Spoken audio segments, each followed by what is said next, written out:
ఈసారి జరుగుతున్న ఈ బడ్జెట్ సమావేశాలు ఇది ఈ రాష్ట్ర ప్రభుత్వం ప్రవేశపెట్టబోతున్న మూడవ బడ్జెట్. అంటే దాదాపుగా పెనల్టిమేట్ బడ్జెట్గా చెప్పుకోవాలి. ఎందుకు అంటే లాస్ట్ ఇయర్ పెట్టే బడ్జెట్ ఎట్లాగూ కేవలం కొన్ని నెలల కోసమే పెట్టే బడ్జెట్ కాబట్టి మరి రాబోయే సంవత్సరం అంటే 27లో పెట్టేది వారి చివరి బడ్జెట్ అవుతుంది. దానికంటే ముందు ఉండే ఈ బడ్జెట్ పెనల్టిమేట్ బడ్జెట్ అవుతుంది. రాష్ట్ర ప్రభుత్వం యొక్క ప్రాధాన్యాలు, రాష్ట్ర ప్రభుత్వం ఇచ్చిన హామీల విషయంలో వారి చిత్తశుద్ధి ఈసారి ఈ బడ్జెట్ ద్వారా స్పష్టంగా బయటపడబోతుందనేది మా పార్టీ యొక్క ఆలోచన. అందుకే ఈ సమావేశాలకి, ఈ బడ్జెట్ సెషన్కి ఉన్న ప్రాముఖ్యతను దృష్టిలో పెట్టుకుని ఈరోజు మా గౌరవనీయులైన శాసన మండలి సభ్యులు అట్లాగే గౌరవ శాసనసభ్యులందరితో కలిసి జాయింట్గా ఒక ఇంటరాక్టివ్ సెషన్, ఒక వర్క్షాప్ లాంటిది ఈరోజు ఇక్కడ ఏర్పాటు చేసుకోవడం జరిగింది. ఇందులో మరి ఆల్మోస్ట్ ఈ బడ్జెట్ పెడితే 60% కాంగ్రెస్ పార్టీకి ప్రజలిచ్చిన వ్యవధి అయిపోతుంది. అంటే వారి హామీలు నెరవేర్చడానికి వారికి 5 బడ్జెట్లు పెట్టే అవకాశం ఉంటే ఈ మూడో బడ్జెట్ పెట్టేస్తే 60% సమయం అయిపోతుంది. కాబట్టి మరి ఈ బడ్జెట్లో ఏ రకంగా మనం ప్రధాన ప్రతిపక్షంగా కాంగ్రెస్ పార్టీని వారిచ్చిన హామీల విషయంలో కానీ, ప్రజల తరపున వాళ్ళు చేస్తున్న అరాచకాల విషయంలో కానీ ఏ రకంగా ప్రశ్నించాలి, బడ్జెట్ను కూడా ఏ రకంగా విశ్లేషించాలి, ఎలా మనం ప్రవర్తించాలి అన్న దాని మీద చాలా వివరంగా ఈ ఓరియంటేషన్ సెషన్ సుదీర్ఘంగా జరిగింది. ఇవాళ జరిగిన ఈ కార్యక్రమంలో తొలుత పెద్దలు మండలిలో డిప్యూటీ చైర్మన్ బండా ప్రకాష్ గారు వారి గతంలో రాజ్యసభలో, పార్లమెంట్లో వారు పనిచేసినప్పుడు అక్కడ ఉన్న ప్రాక్టీసెస్, అట్లాగే తర్వాత ఇప్పుడు డిప్యూటీ చైర్మన్గా మరి వారికి ఉన్న అనుభవం అన్నీ కూడా చాలా వివరంగా చెప్పారు. తర్వాత పెద్దలు శాసన మండలిలో ప్రతిపక్ష నాయకులు, మాజీ స్పీకర్ మధుసూనాచారి గారు వారు స్పీకర్గా వారికి ఉన్న అనుభవం, అట్లాగే శాసనసభలో సుదీర్ఘకాలంగా వారికి ఉన్న అనుభవాన్ని దృష్టిలో పెట్టుకుని వారు కూడా పార్లమెంటరీ ప్రాక్టీసెస్ విషయంలో, ఈ ప్రభుత్వ ఫెయిలియర్స్ విషయంలో, ఎట్లా కేసీఆర్ గారు సమర్థవంతంగా ఆనాడు ఒకే ఒక్కరు శాసనసభలో ఉన్న 2002-3 ప్రాంతంలో ఎంత అద్భుతంగా సమయాన్ని వినియోగం చేసుకున్నారనే విషయాన్ని కూడా మాకు చాలా వివరంగా చెప్పారు. అట్లాగే పెద్దలు హరీష్ రావు గారు, తలసాని శ్రీనివాస్ యాదవ్ గారు, శ్రీమతి సబితా ఇంద్రారెడ్డి గారు, రావుల చంద్రశేఖర్ రెడ్డి గారు కూడా చాలా విషయాల్లో మాకు లోతైన మరి సమాచారం, విలువైన సూచనలు ఇవన్నీ కూడా ఇవ్వడం జరిగింది. బడ్జెట్ సమావేశాల సందర్భంగా పార్టీ పరంగా మరి లేవనెత్తాల్సిన అంశాలు, అనుసరించాల్సిన వ్యూహం మీద మా పెద్దలు కేసీఆర్ గారి సూచన మేరకు కొన్ని విషయాలు మాట్లాడుకున్నాం.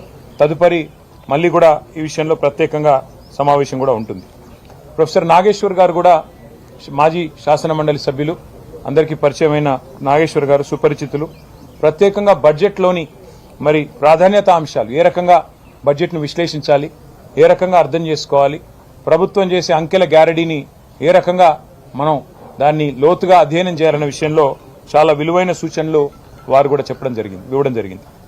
ఈసారి ప్రభుత్వ వైఫల్యాలపైనే కాకుండా ప్రజలకు చేసిన మోసాలు, నిరంతరం చేస్తున్న అరాచకాల మీద నిలదీయడానికి బీఆర్ఎస్ పూర్తి స్థాయిలో మరి సన్నద్ధంగా ఉంది. పూర్తి స్థాయిలో ప్రిపరేషన్ కోసం ఇవాళ ఈ సమావేశాన్ని పెట్టుకున్నాం. అసలు చట్టసభలలో చాలా కీలకమైనవి కమిటీ. ఈ ప్రభుత్వం వచ్చి 2.5 ఏళ్లైంది. ఇప్పటి వరకు శాసనసభలో డిప్యూటీ స్పీకర్ లేరు, కనీసం స్టాండింగ్ కమిటీలు లేవు. విధిగా వేయాల్సిన కమిటీలు కూడా మరి చాలా దుర్మార్గంగా, పబ్లిక్ అకౌంట్స్ కమిటీ నిజానికైతే ప్రధాన ప్రతిపక్షం దానికి చైర్మన్గా ఉంటారు.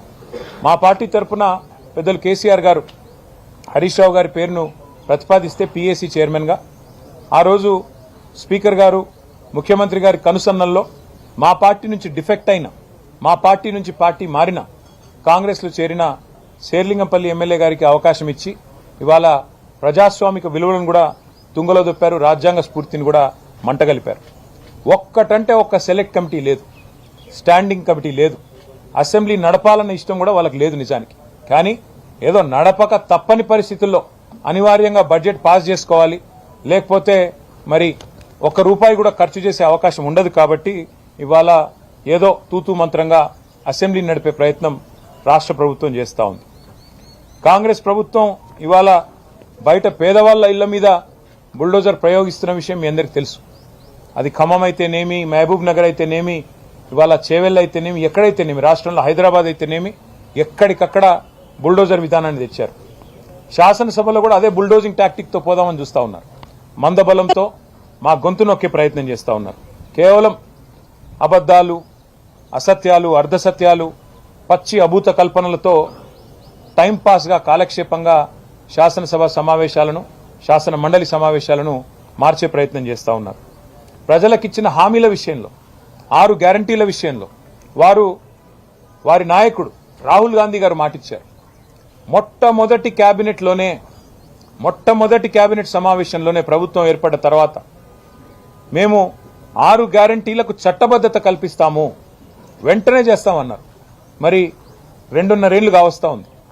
చట్టబద్ధత అనేది ఎప్పుడో చుట్టబండలు అయిపోయింది.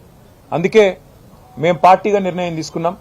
ఒక ప్రైవేట్ మెంబర్ బిల్లును 6 గ్యారంటీల అమలును డిమాండ్ చేస్తూ రాష్ట్ర ప్రజల పక్షాన 2,500 రూపాయలు ఎప్పుడొస్తాయా అని ఎదురు చూస్తున్నా మహాలక్ష్ములు మా ఆడబిడ్డల పక్షాన 1,67,00,000 మంది 18 ఏళ్లు నిండిన ఆడబిడ్డలు వారందరి తరఫున మేము ప్రైవేట్ మెంబర్ బిల్లు ప్రవేశపెడతా ఉన్నాం.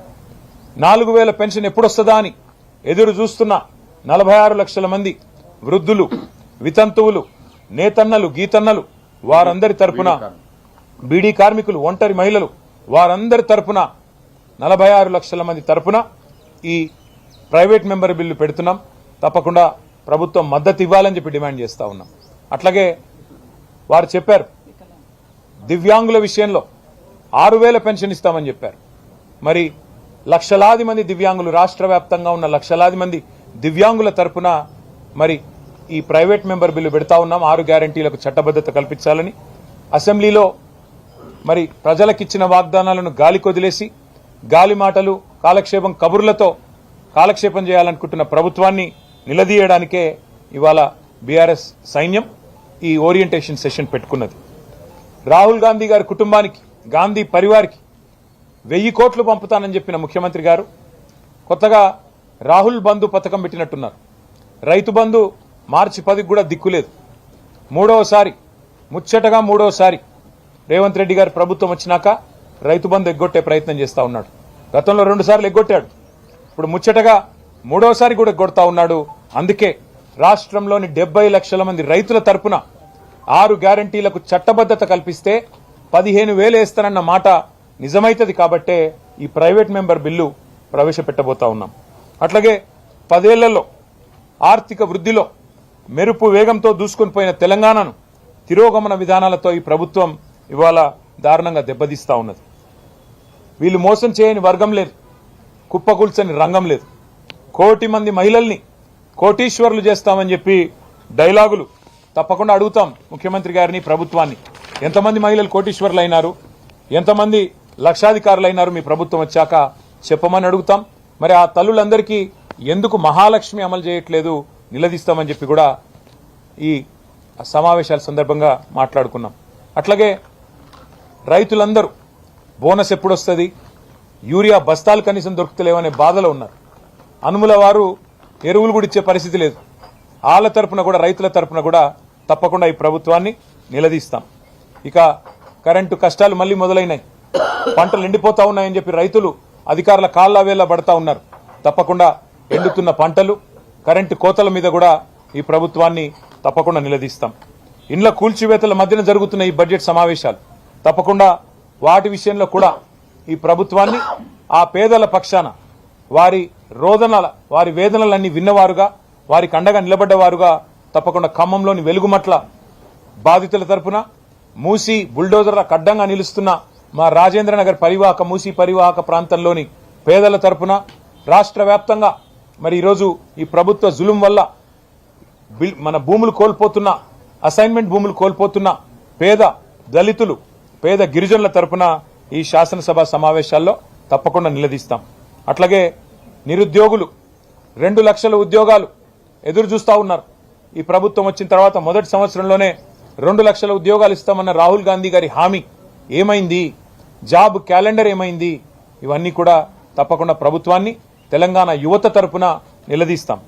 అట్లాగే మరి తప్పుడు అంకెలతో మభ్యపెట్టే మాటలతో లేని అప్పులు ఉన్నట్టుగా చూపెడుతూ కట్టని మిత్తిలు కట్టినట్టుగా చూపెడుతూ ఏదైతే నాటకాలతో నాటకీయతతో ఈ ప్రభుత్వం నెట్టుకొస్తుందో దాని విషయంలో కూడా తప్పకుండా ఈ ప్రభుత్వాన్ని బడ్జెట్ సమావేశాల్లో అంకెలతో సహా వాళ్ళను ఎండగట్టాలని చెప్పి కూడా ఈ సమావేశంలో మేము మాట్లాడుకున్నాం. ఈసారి ఈ బడ్జెట్ సమావేశాల్లో తప్పకుండా ఈ ప్రభుత్వం ఏ కుంభకోణాలు అవినీతి తిమింగలాలు ఎవరైతే ఈ ప్రభుత్వ పెద్దలు ఉన్నారో వాటి మీద కూడా సింగరేనైతేనేమి ఇతర భూ కుంభకోణాలైతేనేమి వాటి విషయంలో కూడా ఈ ప్రభుత్వాన్ని వదిలిపెట్టం. ఎందుకంటే తెలంగాణలోని ఏ వర్గానికి ఇవ్వడానికి ఒక రూపాయి లేదు నీ దగ్గర. తెలంగాణలోని ఏ ఒక్క వర్గానికి దళితులకు గిరిజనులకు మీరు చెప్పారు, చేవేళ్లలో చెప్పారు. కేసీఆర్ గారు దళిత బంధిస్తుంటే 10 లక్షల రూపాయలు మేము 12 లక్షలు ఇస్తామన్నారు. 12 పైసలు ఇవ్వాలటి వరకు ఒక్క మనిషికి ఇచ్చిన పాపాన పోలేదు. అందుకే తెలంగాణలోని దళిత గిరిజన బిడ్డల తరపున ఈ ప్రభుత్వాన్ని ఈ బడ్జెట్లో నిలదీయబోతా ఉన్నాం. తెలంగాణలోని బీసీలకు చెప్పారు 1,00,000 కోట్ల బడ్జెట్ అన్నారు, సంవత్సరానికి 20,000 కోట్ల బడ్జెట్ అన్నారు, మొత్తం 5 ఏళ్లలో 1,00,000 కోట్లు అన్నారు. మరి 42% రిజర్వేషన్లు ప్రభుత్వ కాంట్రాక్టులలో, అదేవిధంగా స్థానిక సంస్థల ఎన్నికల్లో, అట్లాగే విద్యలో ఉపాధిలో ఇస్తామన్నారు. ఏ ఒక్కటి ఇవ్వకపోగా ఉన్న రిజర్వేషన్ల శాతాన్ని కూడా ఈ ప్రభుత్వం తగ్గించింది. అందుకే అన్ని సమస్యలు కూడా ఇవాళ కూలంకషంగా మాట్లాడుకున్నాం. డీటెయిల్డ్గా అన్ని విషయాలు కూడా మరి ఏ రకంగా మా వ్యూహం ఉండాలని కూడా ఆలోచించుకున్నాం. పార్టీ పెద్దలు మా అధ్యక్షులు కేసీఆర్ గారి ఆదేశాల మేరకు ఈ సమావేశం జరిగింది. తప్పకుండా మళ్ళీ సమావేశం కావాలి, రిపీటెడ్గా మాట్లాడుకోవాలి, కౌన్సిల్కి అసెంబ్లీకి మంచి సమన్వయం చేసుకోవాలి. దాంతోపాటు ఇంకా కొన్ని కార్యక్రమాలు కూడా అనుకున్నాం. అవన్నిటి విషయంలో కూడా భవిష్యత్తులో మళ్ళీ పత్రికా సమావేశాల ద్వారా మీకు తెలియజేస్తాం. దయచేసి ప్రభుత్వాన్ని ఎండగట్టే క్రమంలో, ప్రభుత్వాన్ని నిలదీసే క్రమంలో మీడియా ప్రజాస్వామ్యంలో మరి 4వ స్తంభం మీరు. తప్పకుండా మీరు కూడా మీ వంతు పాత్ర పోషించి మాకు సహకరించాలని చెప్పి కూడా విజ్ఞప్తి చేస్తూ, ప్రజల తరపున మిమ్మల్ని విజ్ఞప్తి చేస్తూ మరి ఇక్కడ దాకా వచ్చినందుకు మీ అందరికి కూడా ధన్యవాదాలు. నమస్కారం.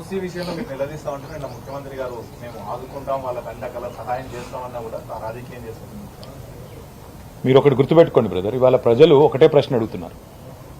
ఇదే ముఖ్యమంత్రి గారు చెప్పేదేమి, మాకు అప్పు పుడతలేదు, నన్ను కోసినా రిటైర్మెంట్ బెనిఫిట్స్ ఇవ్వలేను, డిఏలు ఇవ్వలేను, 6 గ్యారంటీలు అమలు చేయలేను, నేను మహిళలకు 2,500 ఇవ్వలేకపోతున్నా, రాష్ట్రం అప్పుల కుప్ప అయింది అని చెప్పి ఒకవైపు తప్పుడు మాటలు చెప్పేది ముఖ్యమంత్రి గారు.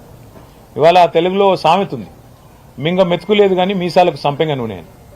నీకు ఈ రాష్ట్ర ప్రభుత్వంలో మీరు రావడానికి ప్రధానంగా మీకు ఓట్లేసిన వారికి, మీకు 6 గ్యారంటీల పేరుతో మీరు ఇచ్చిన హామీలు 100 రోజుల్లో అమలు చేస్తామన్న వాటికి 1 పైసా కేటాయించే తెలివి లేదు. రైతులకు రైతు బందేసే ముఖం లేదు. ఇదే ముఖ్యమంత్రి నెల రోజుల కిందటే కదా హామీ ఇచ్చింది. మున్సిపల్ ఎన్నికలు అయిన మర్నాడే 9,000 కోట్లు రైతు బంధుకి ఇస్తానని చెప్పారు. మున్సిపల్ ఎన్నికలు ముగిసి నెల రోజులు అయిపోయింది, ఇప్పటి వరకు 9 పైసలు కూడా వేయలేదు. అందుకే మేము అడుగుతున్నాం, ముందు మీరు ఇచ్చిన హామీలు నెరవేర్చండి, మూసి కట్టండి, ప్రజలకు మంచి పునరావాసం కల్పించాలని అడుగుతున్నాం, ఇండ్లు కూలగొట్టొద్దని అడుగుతున్నాం. మేమే మూసీకి వ్యతిరేకం కాదు, కానీ మీరు చేయాల్సిన పని చేయకుండా ఒకవైపేమో అప్పుల పాలైందని చెప్తూ, ఒకవైపేమో పైసా లేదని చెప్తూ, ఒకవైపేమో తప్పుడు మాటలు చెప్తూ, మరొక వైపు మూసీలో 1,50,000 కోట్లు ఖర్చు పెట్టి నేను ఇది చేస్తా అది చేస్తా అంటే మిమ్మల్ని ఎవరు నమ్మాలి?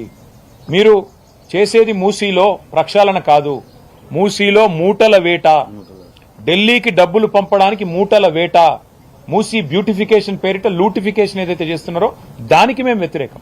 మూసీలో జరిగే దోపిడీకి వ్యతిరేకం, మూసీలో జరిగే లూటీకి వ్యతిరేకం, మూసీలో మూటల వేటకు మేము వ్యతిరేకం తప్ప ప్రజలకిచ్చిన హామీలు నిలబెట్టండి. ముందు 2,500 మహిళలకు ఇవ్వండి, 4,000 పెన్షన్లు ఇవ్వండి, రైతులకు రైతు భరోసా 15,000 ఇవ్వండి, స్కూటీలు ఇవ్వండి, విద్యా భరోసా కార్డులు ఇవ్వండి. ఇచ్చిన తర్వాత మూసీ సుందరీకరిస్తారా, లేకపోతే ఇంకే 10,000 కోట్ల ఫీజు రీయింబర్స్మెంట్ బాకీ ఉన్నారు మీరు, అవన్నీ ఇవ్వండి ముందు. అవి ఇచ్చిన తర్వాత మీ ప్రాధాన్యాలు ఏంటి? సుందరీకరణనా, లేకపోతే మూసీ సుందరీకరణనా, లేకపోతే ప్రజల జీవితాలు బాగు చేయడమా?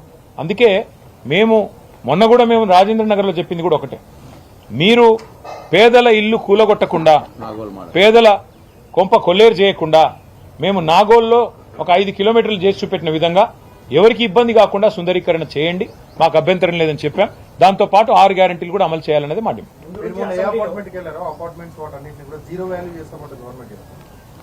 ఈరోజు ఈ రాష్ట్రంలో జీరో వాల్యూ అంటే ఎవరికైనా ఉన్నదా అంటే రేవంత్ రెడ్డి గారి మాటకి. ఎందుకంటే ఆయన స్వయంగా చెప్తున్నారు 5,000 ఆటోలు ఉన్నాయి కానీ చెత్త తీస్తున్నారో లేదో నాకు తెలియదు. నేను రైతు బంద్ వేసినా, రైతు రుణమాఫీ చేసినా అయిందో కాలేదో నాకు తెలియదు. అట్లాగే చెప్తున్నాడు రాత్రి 10 గంటల వరకు, 10 గంటల తర్వాత వ్యాపారాలు చేసుకోకూడదని ఆయనే జీవో ఇచ్చిండు, ఆయనకు తెలియదు. అసలు ఆయన ఏం చేస్తున్నాడో ఆయనకే తెలియదు. రాష్ట్రంలో పరిపాలన పిచ్చోడి చేతిలో రాయిలాగా మారిపోయింది బ్రదర్. డే ఎకానమీ నాశనం చేసిన వాడు నైట్ ఎకానమీ చేస్తాడు. పొద్దున పూట మంచిగా నడిచే రియల్ ఎస్టేట్ రంగాన్ని నాశనం పట్టించి మొత్తం దివాలా తీసే విధంగా చేసినోడు నైట్ ఎకానమీ తెస్తా అంటే ఎవరన్నా నమ్ముతారా? అందుకే మేము అనేది, అయ్యా రాహుల్ బంధు పథకం కాదు, రైతు బంధు పథకం అమలు చేయి, ఇచ్చిన మాట నిలబెట్టు. ఢిల్లీకి 1000 కోట్లు పంపడం కాదు, రైతులకు 9,000 కోట్లు ఇయ్యి. ఉన్న ఇల్లు కూలగొట్టినోడివి నువ్వు. హైదరాబాద్ లో ఇల్లు కట్టినవా? ఒక్క ఇల్లు 2.5 ఏళ్లలో. నేను మొన్న కూడా చెప్పాను, మళ్ళీ చెప్తున్నా, హైదరాబాద్ లో ఈ ప్రభుత్వం 2.5 ఏళ్లలో ఒక్క ఇల్లు కట్టినట్టు రుజువు చేస్తే నేను రాజకీయాలు వదిలేస్తా అని చెప్పాను. చూపెట్టమనండి. మేము కట్టిన ఇళ్లకు 3 రంగులు పూస్తే ఇల్లు అయిపోదు కదా. మేము ఇచ్చిన ఉద్యోగాలకు కాయిదాలు ఇచ్చుడు, మేము కట్టిన ఇళ్లకు 3 రంగులు పూసుడు, ఇదా నువ్వు చేసే పని? మేము కట్టిన ఫ్లైఓవర్లకు రిబ్బన్లు కట్ చేసుడు, మేము కట్టిన కొత్తవాల్గూడ పార్కుకు పోయి రిబ్బన్ కట్ చేసి నేనే చేసిన డబ్బా కొట్టుకోవడం, ఇదేనా మీరు చేసేది? అందుకే మేము అనేది, నీ మాటకి ఇయ్యాలా ఈ రాష్ట్రంలో విలువ లేదు, నీ పొజిషన్ కి విలువ లేదు, నీకు జీరో వాల్యూ ఉంది. ఇది తేలిపోతుంది భవిష్యత్తులో, మీరు చూడండి. Thank you. చూద్దాం, వారు ప్రజాస్వామికంగా ఉంటే మేము అంతకంటే ప్రజాస్వామికంగా ప్రజల తరపున ఉంటాం. అందుకే కదా ఇంత డే లాంగ్ సెషన్ పెట్టుకుంది, మేధావులని పెద్దల్ని పిలిచింది, మాట్లాడుకుంది, అన్ని రకాలుగా ప్రిపేర్ అవుతుంది. అందుకే కదా ప్రజాస్వామికంగా ప్రభుత్వం వ్యవహరించాలని కోరుతున్నాము, వ్యవహరిస్తారని ఆశిస్తున్నాము. లేని పక్షంలో మళ్ళీ ఏం చేయాలో పెద్దలు కేసీఆర్ గారితో కూర్చుని నిర్ణయం తీసుకుంటాం.